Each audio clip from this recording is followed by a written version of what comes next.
Howdy, folks, and welcome to another episode of Stanley and the Sea Can. Alrighty, so based on some popular requests we've had from you folks, what's the difference between the VR66s? So we got a VR66 barebone, you got the brand new Max that most of you probably haven't seen yet, and we got the Lite, which again you guys haven't seen, and there's the 3-gun, and there's like the sporting models and all these different things. So what is the difference? What do we got here? So I thought we'd just kind of run through, and I can show you some of the features and differences and why you'd make a purchase decision if you wanted something like this for bare bones versus a Max versus a Lite or whatnot. So starting here at the bottom, this is the VR66 bare bones. So bare bones means this is the packing rubber, so it's on the charging handle here. It's got a basic charging handle. It's got a basic shell release here, or action release. This little guy here is the same size. The safety is the same. It's kind of oversized a little bit. The lifter it's almost totally encased in the metal. If we pull the Max up beside it here, you can see the Max is a huge cutout. So this lifter is not kind of bent or on a different angle. It's on the same angle. That's how much of the receiver's been removed. Versus this guy, if you turn him sideways, the lifter almost totally disappears. It's kind of like hidden inside of the action. So all of these extra things require more work. So the bare bones, we cut all that out to keep the price as low as possible on these things. Another thing to see here is the carrier of the bare bones is just your standard steel carrier. It's round, right? It's not, there's no extra milling ops or anything done on it to make it lightweight, to change your firing speed and stuff. Whereas the Max here, you can see the carrier has a big scallop out of both sides. And we've got some extra lightning cuts. So wherever we could take material out of that thing has been taken out. So that makes that carrier slightly lighter than this one, which will kind of result in a slightly faster loading. Basically, this is like your standard bare bones basic Benelli M2 type firearm, right? It's a Turkinelli. It's a Turkish clone of a Benelli M2. It's an inertia-driven firearm. So we have another video about how there's a big spring in here, and it cycles the inertia system in it. So that's how it's going to work here. If something was to happen to that spring in the back, the firearm is just going to work as like a single shot, like a straight pull bolt action. Yeah, it's super plain Jane. There's no bells and whistles. Looks like this latest lot that came in, we're giving you ghost sights here and a little Picatinny rail up there. So you've got your standard ghost on the rear here with 2 dots, some elevation options for you here. Spring loaded, of course. And then in the front, we've got another nice big high-vis hooded front sight post there. I'll get some nice angles on there for you. But yeah, it just comes with your standard magazine tube, which should give you around 3 rounds of 2 3/4 inch shells. It is a 12 gauge.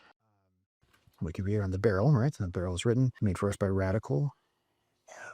18.6 inch barrel and a 3.5 inch chamber. So the big chamber means if you can squish a 3.5 inch shell through this ejection port, you can shoot it. And the semi-automatic system, which has to do with the lifter and all the geometries back here, functions very well with 2 3/4 and 3 inch shells. You could put an optional extended magazine on here, like unscrew this cap, right? Just as you can unscrew this and then put a longer tube. You'd probably end up having to change your spring and stuff in there. And for chokes, it's in there pretty good, but it's flush mount, right? We're seeing the choke here is flush to the end of the barrel. So the barrel ends here. Where's my pointer? Barrel ends here, and the choke is kind of hidden inside, but we can see she's in there. If we kind of look this way, not right at it, but yeah, you can see there's a choke threaded in there. So we do still give you the options for interchangeable threaded chokes. So in these boxes with this particular firearm, you get 3 most likely improved cylinder, mod, and full to give you a nice little range of options. You can go from there. Now, moving on to the Lite, VR66 Lite, which is a brand new release. This is kind of modeled off that 3-gun. So what makes this the Lite is it is 20 gauge with 3.5 inch chamber. So now we offer a 20 gauge firearm, semi-automatic. It comes with a +2 mag extension on here in the box. And we're seeing this interesting slot on the non-business side. So what that gets us is, if we rip this off, let me get this chamber flag out of all. We can pull the charging handle straight out And you can put this in on the opposite side of the firearm. And now, if you wanted to, you have the charging handle on the, I guess, the left side of the firearm instead of the right. So this can be useful in some applications. Some lefties really like this as a feature, and this just kind of plugs right in. Just give it a bit of a push, and there we go. So that's just how easy it is to change the charging handle. It's got a little detent on the inside to hold it in place. So now we're giving you an oversized charging handle. So you can see this is much bigger than the other little hook thing we have here. Of course, you can upgrade that. You've got an oversized shell catch or shell latch here. And this gives us the option, since this is just a button, all you can really do is push it on the bare bones, and that's about it. But now that we have this, we're going to be able to employ and use our two-piece shell catch that's inside. You can kind of see the quick check to see if it's a two-piece or not is this square cutout. There's a pin that goes through there and springs and such right there. And so now if we had the magazine tube loaded up, you could push this lifter up and then lift here on the front of this, and it's going to puke all your shells out the back. So that way you don't have to cycle them and load them, or you still have the normal action by pushing on top of this this screw here, or I guess you can push anywhere you want, but just kind of get hit on that wherever you need to do, and that'll close the action if it's locked back. We're starting cutouts here. So we have the big cutouts in the bottom, extended followers and all that. So that's going to allow us to load the firearm magazine with like big heavy gloves on, or do the double loads, quad loads, all that kind of good stuff. So those features are starting to be seen here. And yeah, of course, we have the same ghost ring sights here at the back for up to a windage and elevation here. And then the front is just fixed. So a hooded front sight and a rear sight here, and a nice little Picatinny rail up top. You put some red dots or whatever you need. Safety is a cross slide in all of these firearms, and it's kind of oversized on this side, which is the fire load, and then to go to safe, it's the smaller one. So if you need to, from the safe position, fire, it's a nice big easy one. You can smash them in there, and away you go. So this is our VR66 Lite, new to the market here. So 20 gauge, 18.6 inch barrel. We now have extended chokes we're seeing here. So the barrel ends about here, and now we've got the choke that sticks out a little bit. These look like Moldo threads.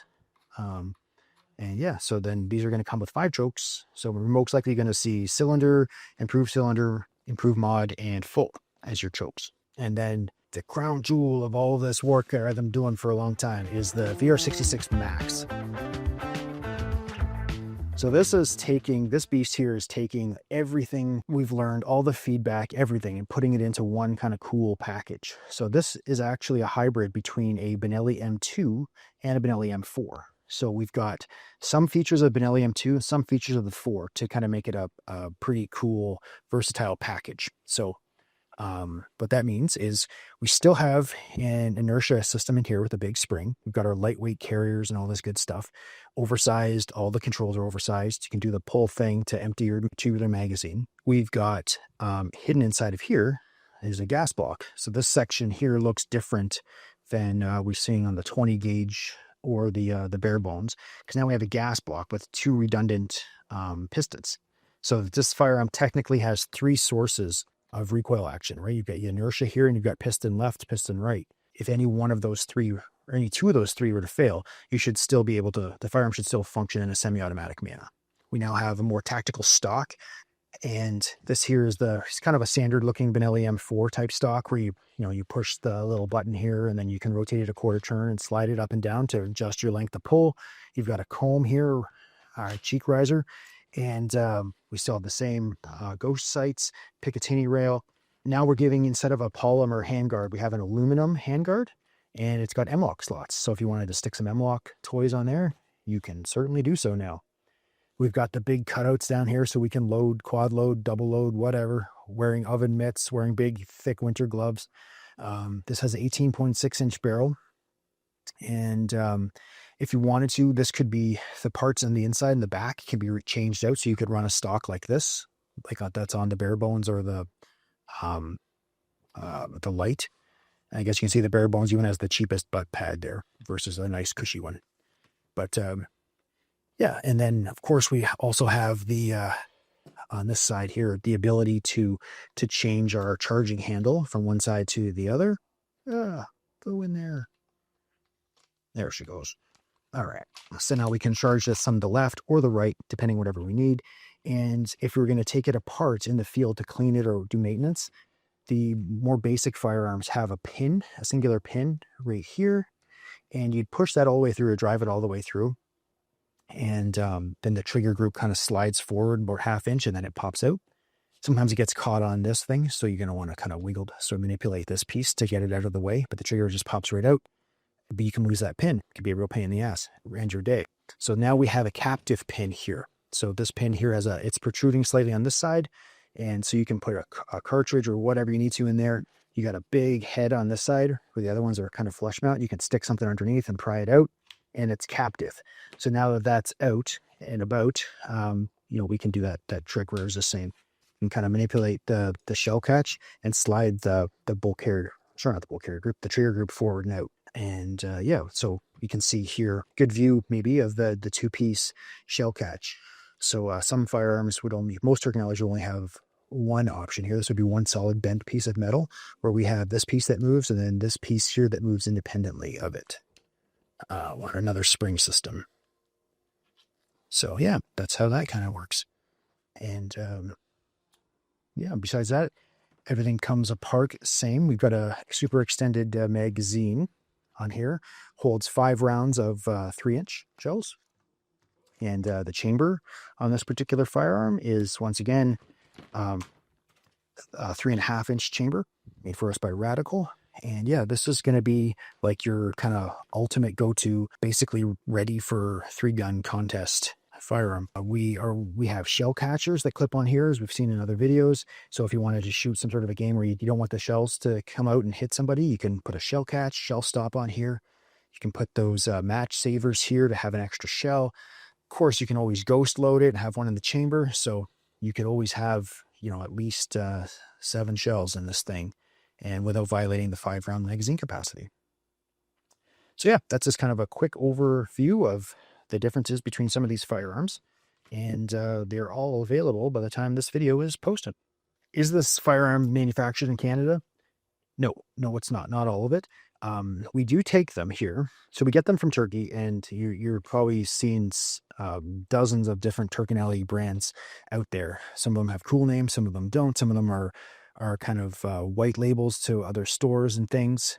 And they just kind of get them and ship them out. So what we do here in Canada with our smiths on site is we're going to go through the action and the barrel chambers and all these different areas and every little piece inside of here and make sure that everything is absolutely perfect and it's kind of like pre-worked in. So if something needs to be adjusted or moved, it's going to go. Everything's nice and smooth everywhere. That really matters. That's going to interfere with shell loading, dramatically increases the functionality. So I think if you were to check the internet for reviews on Turkinelli shotguns, you would see people say, oh, they suck because they don't load all the time. They have this issue, that issue. Well, we've got all the spare parts in stock if there was something to go wrong. And a couple of people have had issues and we've replaced the parts, no big deal. And since we go over everything, we fix a lot of those issues, potential issues, before they can become issues in the real world, I guess, right? So we've taken the time to find as many of these issues as we can, and we've corrected them all in the factory. In terms of design and such here, I worked closely with Radical Firearms, a Turkish company that sell in the States a lot, to design these features and how all these things look. So yes, we have a great relationship with Radical Firearms, and that's kind of how the Canadian inspiration is. So like I work jointly with them. We sent stuff back and forth to Turkey. We met at SHOT Show 3 or 4 times. We do all sorts of cool stuff there and bounce ideas off each other. And so yeah, that's kind of the gist of it. And this is I guess, like I said, the crown jewel of what we've been able to come up with as working together. So we can bring it to you. If you were to buy a Benelli M4 and modify it to have all these things done, like this cutout here, or this, the lightened bolt, the oversized controls, the aluminum handguard, this could be something like a Mesa Tactical. You'd be paying $300-400 for this. For all these cutouts, remachining, re-anodizing, all these things in the receiver, you're looking at, $700-800. at least the lightened carrier, different coatings, all that stuff. Like this would easily be out of the box if you had bought a brand new M4 or M2, sent it off to have all these customizations done. You'd be looking at something like 3,000, 4,000 Canadian. So we're able to offer this package to you for, you know, well less than 1,000. I think they're currently priced around 800. And that's mostly to do with the very, very poor value of our dollar right now. But yeah, that gives us an idea. Like Grandma says, if life gives you lemons, squirt them in the eyes of your enemies.